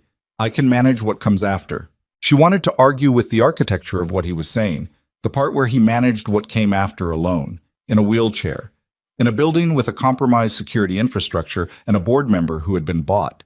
She wanted to argue with it, and she recognized the argument as something she did not have time for, which was the most frustrating kind. "I'm coming back," she said. "I know," he said, and then more quietly, "I'll be here." Botim, the rehabilitation unit, had 11 other patients. She moved through this floor with the speed of someone who has run emergency evacuations in hospital settings and knows the difference between the panic that slows everything down and the urgency that sharpens it. She found the floor's senior nurse, a steady man named Tae Young, who had been doing this work for 20 years, and whose face, when she told him they needed to move patients to the lower floors on a precautionary basis, arranged itself into professional readiness without requiring an explanation she didn't have time to give. "Non-ambulatory first," she said. "The 2 post-surgical patients in 1404 and 1407, transport chairs. Move them to the 11th floor, check in with the charge nurse there, and come back for—" "Already moving," Taeyong said, and he was, turning down the corridor with the particular efficiency of someone who has drilled this. She moved in the opposite direction, toward the rooms where the ambulatory patients could be moved with less equipment. It took 17 minutes, which was too long and was also the fastest it could physically be done. And in those 17 minutes, she was aware at all times of the room at the end of the corridor where Dojin sat with his security team, the awareness of it like a pressure at the back of her skull that she could not relieve. The last patient, a retired man, Park Sung-il, 67, recovering from a hip replacement, good-humored and entirely unbothered by the evacuation because she told him it was a precautionary measure related to a maintenance issue, was out of the unit and into the elevator when the main corridor lights went out. Not a flicker, not a surge, a clean cut. Emergency lighting came on immediately, the dim red-tinted backup system painting the corridor in a color that did nothing good for the human autonomic nervous system. She was 30 feet from the therapy wing entrance. She ran. The therapy wing door was still operational on the emergency system, and she pushed through it, and the emergency lighting here was slightly better. 2 functioning strips along the ceiling rather than 1. And she could see the doorway to the room where Dojin was, and she could see that the door was open, which was wrong. It had been closed when she left. She went through it at speed and stopped. The room was occupied by more people than it had been. Dojin's 2 remaining security personnel were in the room, both on their feet. Dojin was in the wheelchair, at the center, which was where she had left him. And in the room with them were 3 men she had not seen before. Not the bland-faced professionals from the earlier intrusion. Something different. Something that registered as different even in the first second of assessment. These were men who had come with a specific task and were in the process of being prevented from completing it by 2 security personnel who were significantly outnumbered. The calculation happened in her in the space between one heartbeat and the next. She did not go back through the door. She went left, to the equipment rack along the wall, because she had worked in this room for 4 weeks and she knew where everything was, and she took hold of the metal balance bar that had been dislodged from its mount during the earlier incident and was leaning against the rack, and she put herself between the nearest of the 3 men and Dojin's wheelchair with the bar held in both hands, and her weight distributed the way she had learned in the self-defense course she had taken in her 2nd year of residency after a violent patient encounter that she had never fully discussed with anyone. "Back up," she said. The man nearest to her looked at her the way people look at an obstacle they had not accounted for, with a specific quality of recalculation. He was large, professionally fit in the deliberate way of someone paid for physical capacity, and the look on his face when he saw her was not fear, and it was not the discomfort of someone being confronted with moral inconvenience. It was a simple update to his problem set. "Dr. Okoye," Dojin's voice from behind her. "Move back." "No." "Amara." "I am not moving," she said, and meant it with every fiber of the professional discipline that had held her together for the past 4 hours. And underneath that discipline was something rawer and less trained. The thing that had lived in her since she was 12 years old and had learned, from the example of a quiet boy who sat down next to her without being asked, that the correct response to this specific situation was not to calculate the odds, but to be the wall. The man moved. She moved with him, which surprised him enough that his first attempt to get past her was redirected, and in the space that created, Dojin's nearer security personnel came forward, and the geometry of the room changed rapidly and violently, and what followed was the kind of close-quarters physical chaos that she had no training for beyond surviving it, staying on her feet, keeping her position, not giving ground. She took an impact to her left shoulder that she processed as information rather than pain, because the pain was there, but it was behind glass, accessible but not immediate. The same mechanism that let surgeons work through exhaustion. She used the bar once, effectively, and the sound it made was one she would reassess later when she had the space for it. The room was loud, and then it was not loud. The silence that followed had a specific quality. The silence of something that has been going very fast and has stopped. She was still standing. Dojin's 2 security personnel were standing. 2 of the 3 men who had entered were on the ground. The 3rd was being held by the taller of Dojin's team with the concentrated efficiency of someone who has resolved a situation and moved to the management phase. She became aware gradually that she was breathing in the short, deliberate way she used when managing pain. The left shoulder. She would need to assess that. "Amara." Dojin's voice close, and she realized his wheelchair had moved during the conflict, and he was now 6 feet from her rather than 15. "Look at me." She looked at him. "Are you hurt?" "Shoulder," she said. "I don't think it's structural." His jaw was hard and his eyes had a quality she had not seen in them before. Not the controlled distance, not the deliberate calm, but something with more heat in it, something that was closer to the things she imagined had existed in a 14-year-old boy standing over someone who had put her on the ground. "I told you to move back," he said. Yes? She said. You didn't. No. They looked at each other in the emergency lighting, and the room smelled of the physical encounter and the suppression system discharge from the earlier incident and the flat industrial smell of the emergency lamps. And his hands were on the wheels of the chair in the position of someone who had spent the past 3 minutes unable to do what every instinct in him demanded, and who was managing the residue of that with imperfect success. Don't ever do that again, he said. I'll consider it, she said. He made a sound that was not quite a laugh and not entirely not one either. She turned to the security personnel who was managing the third man. Hospital security and the police need to be here now. Whatever privacy considerations, already called, the personnel said. They're in the building. And Lim Byung-chul, she said. Director Lim needs to be taken care of, Dojin said, and the phrasing was deliberate in a way that made her look at him. Legally, she said.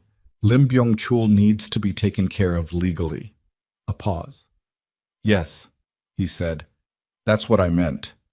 She did not entirely believe that was what he had meant, and they both knew it, and she held his gaze until she was satisfied that the correction had landed as a real instruction rather than a polite acknowledgement, and then she looked back at the room they were in.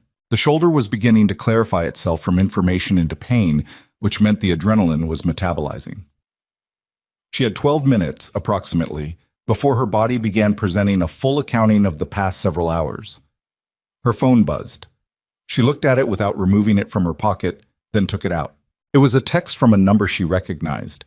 The external line for Dojin's organizational second-in-command, a contact she had been given at the start of his admission as an emergency communication channel and had never used. The text read, Investigative team has the highway footage, full chain of evidence. Seoktae, Lim, and 3 others. Moving to secure them now. Dojin needs to know. Seoktae is not going to let them take him. She read it twice, showed it to Dojin. He read it once, and then looked at the door. He's still in the building, Dojin said. Not a question. The sound of it, the specific quality of how he said it, was unlike anything she had heard from him before. Not cold, not controlled, not the diplomatic iron that he normally managed everything with. This was something that had been held for a very long time in a container that was no longer sufficient. She understood the implication of it. The investigative team moving to secure Seoktae meant Seoktae had approximately minutes before the window closed. A man with his resources and his history did not get taken quietly. A man who had spent 2 decades nursing a specific hatred, who had planned a highway execution, who had compromised a hospital's administrative infrastructure. That man, cornered, did not calculate the same way a rational actor calculates. Dojin's hands were on his wheels. Don't, she said. He's here. Your team is handling... He has been in my life for 40 years, Dojin said, and the flatness was gone, replaced by something that was not rage but contained all of rage's heat without its disorder. He put me in this chair. He put you in danger. He built something specifically designed to take from me the only... He stopped. His jaw worked once. I am not going to sit in this room while my people handle it. You are in a wheelchair, she said. Not unkindly, just accurately. You have 3 sutures above your eye and a shoulder injury I haven't assessed, and you are in a wheelchair, Dojin. I know what I'm in, he said. The look on his face in the emergency lighting was something she would carry with her for a long time. The specific quality of a person confronting the gap between what they are capable of willing and what their body can currently provide. It was not helplessness, exactly. Dojin did not have the architecture for helplessness. It was something closer to the thing she had seen on the most difficult days of the rehabilitation work, when the protocol demanded more than the body had, and the body refused to apologize for it. She moved to him and crouched down in front of the wheelchair, and her shoulder protested this emphatically, and she held his gaze from below his level deliberately, because she needed him to receive what she was about to say from a position that was not clinical authority, but something else. Listen to me, she said. Your people have this. The investigation has this. Seoktae is done. Not in an hour, not tomorrow, tonight. It is done tonight. She watched his face. The thing you can do that no one else in this building can do right now is stay in this room and be alive. That is the most important thing. That is the thing I need you to do. His breathing was visible, the chest moving with a pace and depth that was above his baseline, the physiological signature of extreme emotional loading on a controlled system. He doesn't get to just be arrested, Dojin said, after everything. He gets arrested, she said, and then he gets destroyed by the evidence slowly, in a way that lasts longer and costs him more than anything that happens in this building tonight. That is how he pays for it. She held his eyes. That is the version where you win. A long moment. The shoulder was fully present now, a sustained hard ache from the impact point down through the joint, and her knees on the floor of the therapy room were registering the surface with some urgency. And the emergency lighting hummed above them, and somewhere in the building people were moving fast toward an ending that had been 20 years in the construction. His hands came off the wheels. She saw the moment. The specific moment when the force that had been aimed at the door redirected itself inward toward something harder and more demanding than movement. The moment of choosing the long form over the immediate one. She had seen it before in patients who chose recovery over the easier thing, and it never looked like peace. It looked exactly like this, like something being held at enormous cost. "Stay with me," he said, "until it's over." "I'm staying," she said. She straightened up and moved to the window because the window was where she went, and he moved the wheelchair beside her, and they stood there in the emergency light with the city moving below them, ordinary and indifferent and entirely unaware of the room they occupied. And she could feel the heat of his presence 2 feet to her left, and her shoulder ached, and she was tired in a way that went below the physical, and neither of them spoke. 15 minutes later, her phone buzzed once. She looked at the screen. One line. "Seoktae is in custody. It's over." She showed it to him without speaking. He looked at it for a long moment. Then he looked at the city.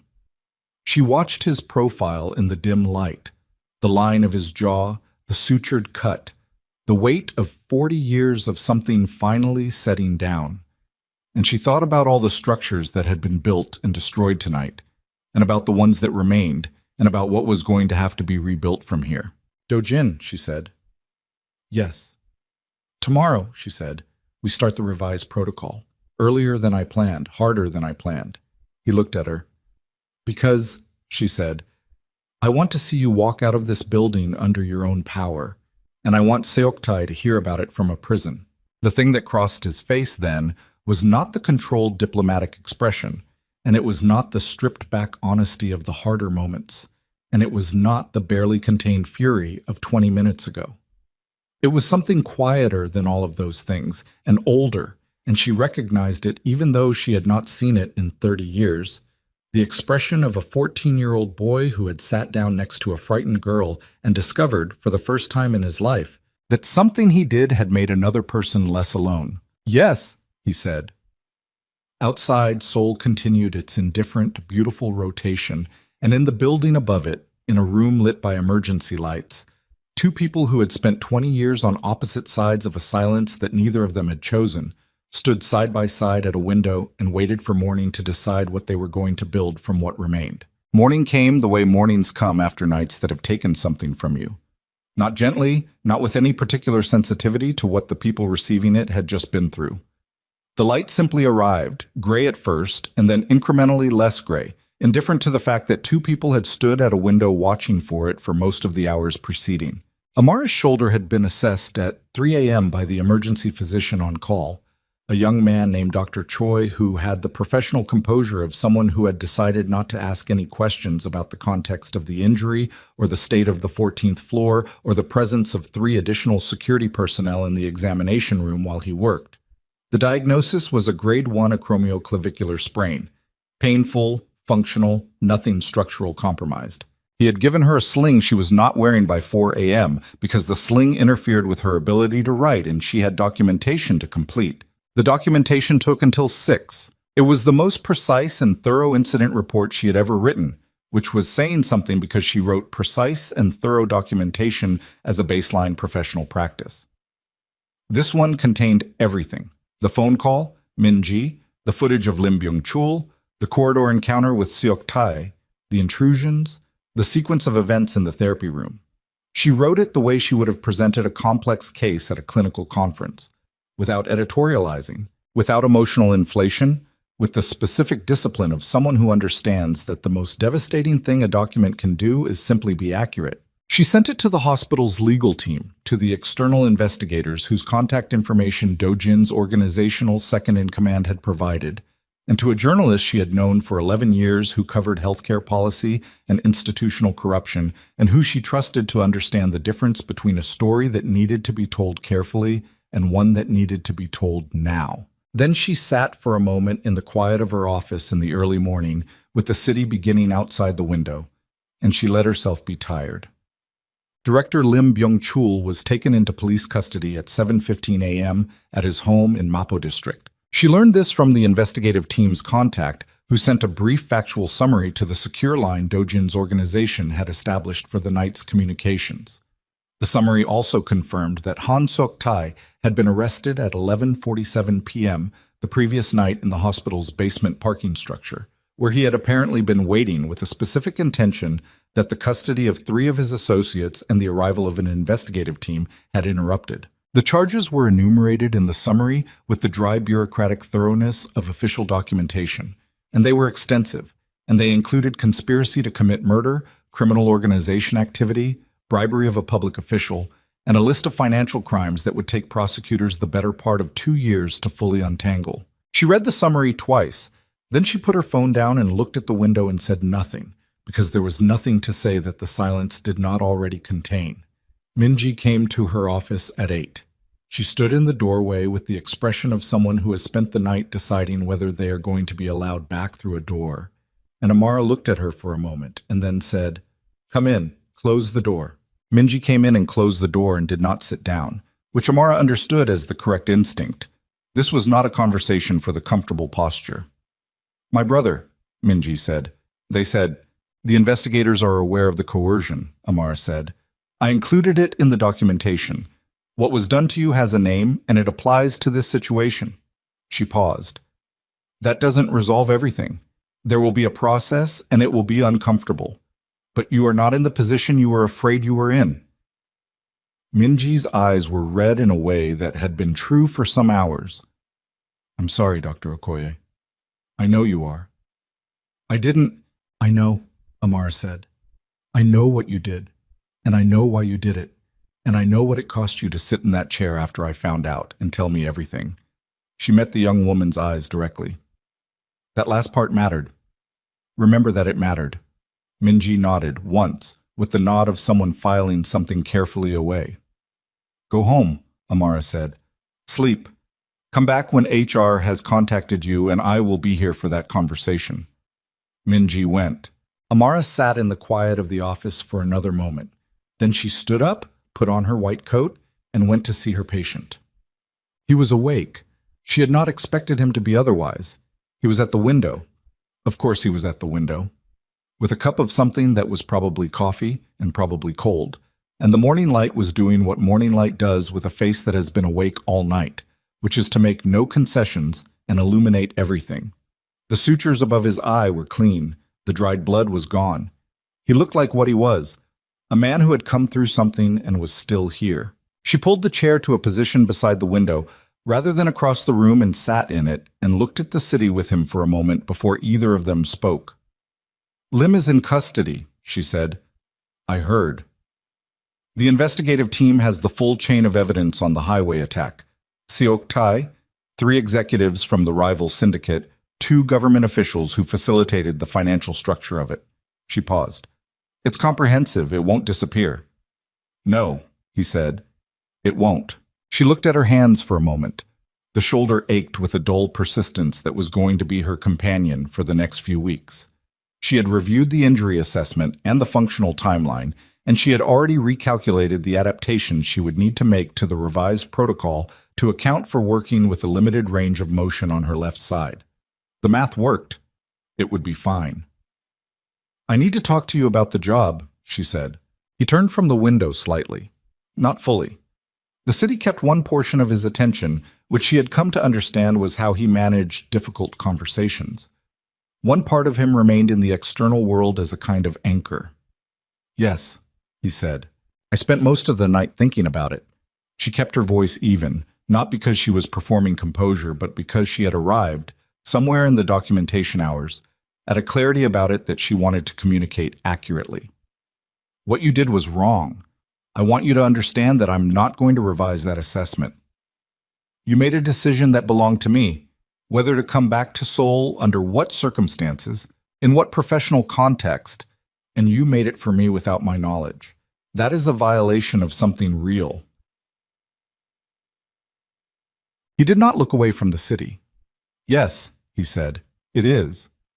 And I've been trying to determine, she continued, whether the wrong you did is the kind that makes what exists between us impossible, or the kind that exists alongside what's between us as a fact that has to be carried. She paused. I don't think those are the same category. He turned to look at her then, fully. You built me a door, she said, without asking. That's the wrong. But I walked through it, and on the other side of it was my work. Real work. Work I chose. Work that is mine, regardless of what created the opportunity. You cannot unchoose that from me retroactively.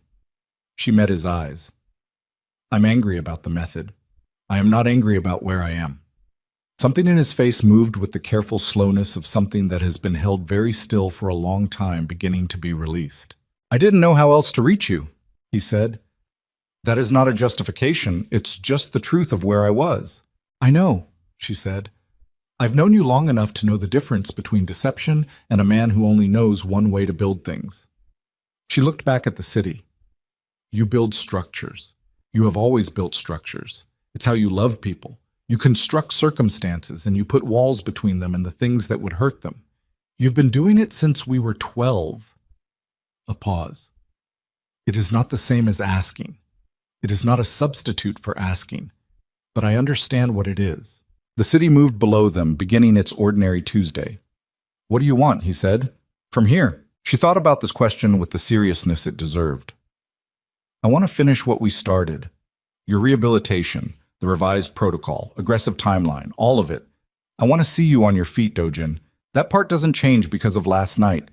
If anything, last night made it more important to me. She paused. After that, I don't know. I think we have to find out what we are to each other when we're not in a crisis. I'm not sure we've ever had the opportunity to find that out. No, he said. We haven't. I'd like the opportunity. He looked at her for a long moment. In the morning light, the years between them were visible and not hidden, and she did not want them hidden. They were what they were, and what they were was the full account of two people who had been shaped by each other's presence and then by each other's absence in ways that neither of them had entirely finished cataloging. So would I, he said. The revised protocol started 3 days later. She had spent those 3 days handling the administrative consequences of the incident, the hospital board's emergency session, the arrival of external auditors to review Lim's access to the intake system, the investigative team's formal interviews with staff, and the parallel process of the legal proceedings that were now moving through the system with the weight and momentum of evidence that had been carefully assembled and was not going to be dismantled. She gave her interviews with the same precision she had brought to the documentation. She answered every question fully. She did not editorialize. On the second day, she went to see Min-ji in the HR meeting and sat across the table from the institutional representatives and provided a complete and specific account of the coercion Min-ji had been subjected to. And she did this not because Min-ji was without responsibility, but because the complete picture required it. And the complete picture was what the situation deserved. On the third morning, she walked into the main therapy room at 7 a.m. and Dojin was already there, which she had expected, positioned at the parallel bars. He had not been told to position himself at the parallel bars. He had done it because he understood what this session was, and he had chosen to begin it correctly. She set down her bag and came to stand at the far end of the bars and looked at him. Ground rules for the revised protocol, she said. You report pain accurately, not stoically, not dramatized, accurately. If something is a 7, you say 7, not 4. Understood. We work 6 days a week. Sunday is rest, not optional rest, actual rest. Your body rebuilds during rest, and you have a history of treating recovery time as a deficiency. Noted. And when I say stop, we stop. Immediately. No negotiations, no one more set, no you can push through it. When I say stop, it stops. She held his gaze. Those are not suggestions. Agreed, he said. All 3. She came to stand beside him at the bars. Put your hands on the rails. He did. Weight through your arms. Keep your back straight. I'll tell you when your alignment breaks, and it will break. And that's not failure, that's the work. She checked his hand position, adjusted his left grip slightly. Now, I want you to feel the floor through your feet. You have sensation there. Partial, but it's there. Find it. He was quiet for a moment, his attention directed downward in the focused way of someone trying to locate a signal through interference. There, he said. Good. Hold it. That's your baseline. She stepped back to her position at the end of the bars. Now lean your weight forward, just forward. Don't think about movement yet. Just weight transfer. He leaned. She watched his legs, the alignment of his spine, the quality of the effort in his shoulders and arms as they managed what the lower half could not yet fully provide. Hold, she said. He held. His jaw was set and his breathing was controlled, and there was sweat at his temple already, which was the physical honesty of what this cost him, and she watched all of it with the dual attention that she had carried since the first session. The clinician's eye and the older thing, the thing that had known this person when he was a child, and had spent 30 years accumulating the understanding of what he was made of. He was made of something that did not break. Relax, she said. Come back to center. He came back. Breathed. Again, she said. 6 weeks passed, the way intensive rehabilitation weeks pass. In the specific rhythm of work and rest and incremental measurement, progress visible only in aggregate because the daily units were too small to trust individually. She had learned this about the work in her first year of practice and had never stopped finding it difficult. The patients required to hold the long view when the short view offered almost nothing. Dojin had learned it too, she thought, somewhere in the 3rd week when the daily progress stopped feeling like enough, and he had sat in the wheelchair after a session and been quiet in a way that was not his usual controlled quiet, but the more difficult variety, the kind that has frustration running under it. She had sat with him then and not offered reassurance, because reassurance was not what the moment required. What it required was the truth, which was that this was exactly where they expected to be, and that exactly where they expected to be was insufficient, and that the insufficiency was not failure. It was the necessary shape of the thing, and moving through it was the only mechanism that existed. He had not asked for comfort. He had listened. He had come back the next morning. In the 5th week, something shifted. It happened on a Thursday, which later struck her as appropriate given that Thursdays had been where most of the significant things in this particular story had taken place. She was at the end of the parallel bars, watching him work through the weight transfer sequence they had refined across 4 weeks of daily repetition. And he was further into the sequence than he had been, his weight forward, and then further. And then the thing that she had been calibrating the protocol toward happened. His right leg moved, not much. 4 inches of forward displacement. The hip flexor engaging with the asymmetrical compensation they had been correcting for 3 weeks. But the leg moved under his own initiation, under his own neurological signal breaking through the interference of the injury and arriving at the muscle with enough force to produce observable motion. She said nothing. She watched him feel it, the moment when he registered what had happened, the slight change in his breathing, the quality of attention that shifted in his face from effort to something that was not yet certainty but was in the neighborhood of it. He looked at her. She looked at him. Again, she said, and her voice was level, because this was the work, and the work required level, and also because the thing happening in her chest was not something she was going to perform in this room. He did it again. 6 inches this time. They worked for 40 minutes past the scheduled end of the session, and she let it run because the protocol was a tool, and tools served the work and not the other way around. And when she finally said stop, it was because she could see the fatigue accumulating past the productive threshold, and going further would cost them more than it gave. He was drenched. The physical accounting of the session was visible on him entirely. The sweat, the effort tremors in his arms from the bar work, the controlled breathing that was managing a body that had been pushed to its current limit and was being asked to remember that the limit was not fixed. Thursday, she said, 3 weeks. He looked at her, understanding what she was saying, ending. If the trajectory holds, she said carefully, if you continue to do this work at this standard, 3 weeks. He was quiet for a moment, then, walking? Walking, she confirmed, with the bars first, then we'll see. She watched him hold that information. Not with visible joy. He was not a man who arrived at joy easily, and she had stopped expecting it in its conventional form, but with the quality of a person who has been told something true and is allowing it to settle into the part of themselves that knows the difference between what they want to be true and what is. "All right," he said. It was the most inadequate possible response to the moment, and it was also exactly right. 3 weeks and 2 days later, on a Saturday morning when the rehabilitation unit was quieter than usual, Kang Do-jin walked the length of the parallel bars without stopping. It was not elegant. Nothing about early recovery ambulation is elegant. The gait was compensated and the pace was slow, and the effort of it was written on every visible surface of him. The labor of a man commanding a body that was relearning its own instructions from the ground up. She stood at the far end of the bars and watched him come and did not say anything and did not move until he reached her. He stopped, breathing. She looked at him from 2 feet away, and the morning light was coming through the south windows, and his hands were on the rails, and his face was the face of someone who has just paid an enormous price for something that was entirely worth it. "Good," she said. He laughed.